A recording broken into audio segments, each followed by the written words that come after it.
ডিসেম্বরের মধ্যে নির্বাচনের প্রস্তুতির নির্দেশনা প্রশংসার দাবিদার, বলছেন মির্জা ফখরুল। অন্তর্বর্তী সরকার ডিসেম্বরের মধ্যে নির্বাচনের প্রস্তুতির জন্য যে নির্দেশনা দিয়েছে সেটা প্রশংসার দাবিদার বলে মন্তব্য করেছেন বিএনপি মহাসচিব মির্জা ফখরুল ইসলাম আলমগীর। তিনি বলেন, দেশের জনগণ নির্বাচন ও ভোটাধিকারের জন্য প্রাণ দিয়েছেন, কাজেই আমি মনে করি নির্বাচন নিয়ে আর কোনো সমস্যা হবে না। তিনি জানান, জুলাই গণঅভ্যুত্থানকে খাটো করে দেখতে চায় না বিএনপি, বরং এই ঐতিহাসিক ঘটনাকে মূল্যায়ন করে দলটি জুলাই সনদের সুপারিশপত্র রাতে সরকারের কাছে জমা দিয়েছে। মির্জা ফখরুল বলেন, বিএনপি জনগণের শক্তিতে বিশ্বাস করে, আমরা সংস্কার স্বাগত জানাই, কিন্তু কেউ যদি বলে বিএনপি সংস্কারে বাধা দিচ্ছে তাহলে সেটা ভুল ব্যাখ্যা। তিনি বলেন, গত 17 বছরে প্রায় 60 লাখ নেতাকর্মীর নামে মিথ্যা মামলা হয়েছে, 20,000-এর মতো নেতাকর্মীকে হত্যা করা হয়েছে। বাস্তবতাকে পাশ কাটিয়ে যাওয়া যায় না। যারা এই বাস্তবতা অস্বীকার করেছেন তারা গণতন্ত্রের দিকে চোখ বন্ধ করে আছেন। বিএনপি মহাসচিব আরও বলেন, আমরা আশাবাদী সামনে একটি সুষ্ঠু ও গ্রহণযোগ্য নির্বাচনের ব্যবস্থা হবে, যেখানে দেশের মানুষ সত্যিকার অর্থে তাদের ভোটাধিকার প্রয়োগ করতে পারবে। সীমান্তে হত্যা ও পুশিনের বিষয়ে তিনি বলেন, সীমান্তে প্রতিনিয়ত মানুষ হত্যা হচ্ছে, পুশিন চলছে, এটা কোনোভাবে হালকাভাবে নেওয়ার সুযোগ নেই। সরকারকে এই বিষয়ে ভারতের সঙ্গে দৃঢ়ভাবে দর কষাকষি করতে হবে।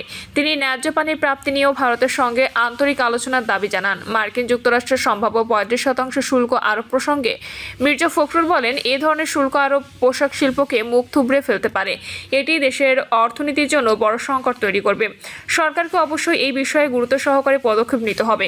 গণতান্ত্রিক অধিকার রক্ষায় জাতীয় ঐক্যের প্রয়োজনীয়তার কথা তুলে ধরে বিএনপি মহাসচিব বলেন, বিভক্তি নয়, এই মুহূর্তে সবচেয়ে জরুরি হচ্ছে জাতিগত ঐক্য গড়ে তোলা, যেখান থেকে একটি অন্তর্ভুক্তিমূলক, অংশগ্রহণমূলক, স্বচ্ছ রাজনৈতিক পরিবেশ তৈরি হবে।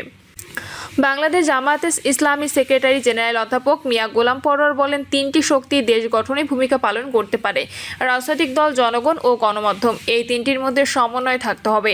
রাষ্ট্র বিনির্মাণে সব মৌলিক শক্তিকে আমাদের ঐক্যবদ্ধ থাকতে হবে। বিভেদ, বিশৃঙ্খলা করা যাবে না। কমন ইস্যুতে আমাদেরকে এক থাকতে হবে।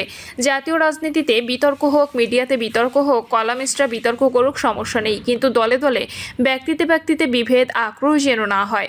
বিএনপির স্থায়ী কমিটির সদস্য ডক্টর এজেরিয়াম জাহিদ হোসেন বলেন, স্বৈরাচার চলে গেলেও তার মানসিকতা এখনো সমাজে রয়ে গেছে। তরুণ নেতৃত্বের কেউ কেউ বলছেন, অমুক না হলে তমুক হবে না। এই মনোভাব আর স্বৈরতান্ত্রিক আচরণ এক ও অভিন্ন। ফেসবুকে পোস্ট দিয়ে সাংবাদিকদের হুমকি দেওয়া হচ্ছে, এই ভাষা গণতান্ত্রিক সমাজের নয়। তিনি আরও বলেন, জুলাই অভ্যুত্থানের পর মানুষের মধ্যে আশার সঞ্চার হয়েছে। এই বিজয় ধরে রাখতে প্রয়োজন ধৈর্য ও সহনশীলতা। জনগণ সব দেখছে, তাদের বোকা ভাবা ঠিক হবে না। অতীতে যারা এই ধরনের দমভক্তি করেছেন তারা আজ ইতিহাসে নেই। বাংলার মানুষ এসব কখনো মেনে নেয়নি, ভবিষ্যতেও নেবে না। প্রিয় দর্শক, এই ছিল এখনকার সর্বশেষ সংবাদ। আপডেট সব সংবাদ পেতে চ্যানেলটি সাবস্ক্রাইব করে বেল আইকনটি ক্লিক করে রাখুন।